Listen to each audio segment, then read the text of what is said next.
Hello friends, welcome to my channel. ഇന്ന് നല്ല ടേസ്റ്റോട് കൂടിയ കടലക്കറിയുടെ റെസിപ്പിയാണ് കാണിക്കുന്നത്. അതിലേക്ക് എന്തൊക്കെ ആവശ്യമായി വേണ്ടതെന്ന് നോക്കാം. 1 കപ്പ് കടലയാണ് വേണ്ടത്. തലേ ദിവസമേ വെള്ളത്തിലിങ്ങനെ കുതിർത്ത് എടുത്തതായിരുന്നു. ഇത് ചെറിയ ടൈപ്പിലുള്ള വെള്ളക്കടലയാണ്. എന്നിട്ട് നമുക്കത് കുക്കറിലേക്ക് ഇടാം. എന്നിട്ട് ഒരു 2.5 കപ്പ് വെള്ളമാണ് ചേർക്കേണ്ടത്. ഇത് വലിയ കപ്പിലായിരുന്നു ഞാൻ എടുത്തത്. ഇതിൽ 2 കപ്പ് വെള്ളം കൊള്ളും. എന്നിട്ടൊരു 1/2 കപ്പ് കൂടെ, അങ്ങനെയാണ് 2.5 കപ്പ്. എന്നാലേ അത് നല്ലപോലെ വേകുകയുള്ളൂ. ഇനി നമുക്കത് അടച്ചു വെച്ചിട്ട് ലോ ടു മീഡിയം ഫ്ലെയിമിലാണ് വെക്കേണ്ടത്. ഒരു 3 വിസിലാകുമ്പോൾ കറക്റ്റായിട്ട് വെന്തിരിക്കും. ഇതുണ്ടാക്കാൻ ഒരു വലിയ സവാളയും 3 പച്ചമുളകാണ് വേണ്ടത്. ഇനി കുക്കർ നമുക്ക് തുറന്ന് നോക്കാം. കടല നല്ല വെന്ത് വന്നിട്ടുണ്ട്, നല്ല സോഫ്റ്റായി വന്നു. ഇത്രയും മതിയാകും. ഇനി നമുക്ക് സോസ് പാൻ വെച്ചിട്ട് അത് നല്ല ചൂടായി വരുമ്പോൾ അതിലേക്ക് ഒരു 2 ടേബിൾ സ്പൂൺ വെളിച്ചെണ്ണ ഒഴിക്കണം. എന്നിട്ട് ഒരു 1/2 ടീസ്പൂൺ കടുക് പൊട്ടി വന്നതിന് ശേഷം 2 വറ്റൽമുളക്. ഇതുണ്ടാക്കുമ്പോൾ വെളിച്ചെണ്ണയൊക്കെ അല്പം കൂടുതൽ ചേർത്താലേ നല്ല ടേസ്റ്റ് ഉണ്ടാവുകയുള്ളൂ.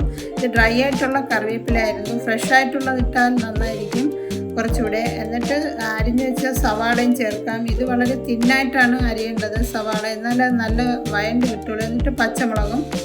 ഇനി നമുക്ക് ലോ ഫ്ലെയിമിൽ വെച്ചിട്ട് ചെറുതായിട്ട് ഇങ്ങനെ ഒന്ന് വഴറ്റിയെടുക്കുക, ഒന്ന് ചുമന്ന് വരുന്നത് വരെ. എന്നിട്ടൊരു അല്പം ഉപ്പ്, ഒരു 1/2 ടീസ്പൂൺ അളവിൽ. ഉപ്പൊക്കെ അവരവരുടെ ടേസ്റ്റിനനുസരിച്ച് ചേർക്കാവുന്നതാണ്.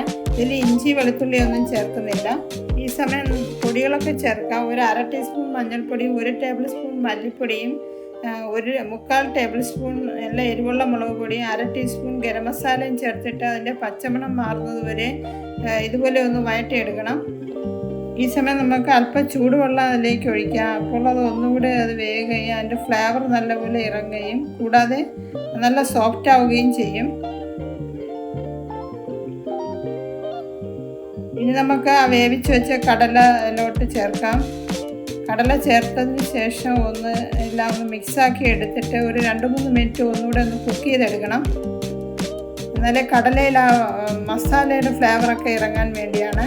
ഇപ്പോൾ അത് നല്ല കുക്കായി വന്നിട്ടുണ്ട്. ഈ സമയം നമ്മൾ 1 കപ്പ് തിക്കായിട്ടുള്ള തേങ്ങാപ്പാൽ ചേർത്തതിന് ശേഷം ഒരു 2-3 മിനിറ്റ് കുക്ക് ചെയ്താൽ മതിയാകും, ലോ ഫ്ലെയിമിൽ വെച്ചിട്ട്. ഇപ്പോൾ 2-3 മിനിറ്റ് ആയി. നമുക്കതൊന്ന് തുറന്ന് നോക്കാം. നല്ലൊരു ഫ്ലേവറൊക്കെ ഉണ്ട്, നല്ല കുറുകി വന്നിട്ടുണ്ട്. ഇതിൽ ചേർത്തിരിക്കുന്ന ഗരം മസാലയുടെ വീഡിയോ ഇതിനു മുന്നേ അപ്ലോഡ് ചെയ്തിട്ടുണ്ട്. അത് കണ്ടിട്ടില്ലാത്തവർ ഒന്ന് കണ്ടു നോക്കണേ. ഇനി നമുക്കതൊരു കാസറോളിലോട്ട് മാറ്റാം. ഞാനിന്നിവിടെ നല്ല സോഫ്റ്റായിട്ടുള്ള പുട്ടാണ് ഇതിനോടൊപ്പം ഉണ്ടാക്കിയത്. കൂടാതെ ഇത് ചപ്പാത്തി, അതല്ലെങ്കിൽ ഇടിയപ്പം, ഇതിനോടൊപ്പം ഒക്കെ നല്ല ടേസ്റ്റാണ് കഴിക്കാൻ. എൻ്റെ ഈ വീഡിയോ കുറച്ച് പേർക്കെങ്കിലും യൂസ്ഫുൾ ആയി കാണുമെന്ന് വിചാരിക്കുന്നു. വീഡിയോ ഒന്ന് ഷെയർ ചെയ്ത് റിപ്ലൈ കമൻറ്റ് ബോക്സിൽ ഇടാൻ മറക്കരുത്. അടുത്ത നല്ലൊരു റെസിപ്പിയുമായി വരുന്നത് വരെ നന്ദി.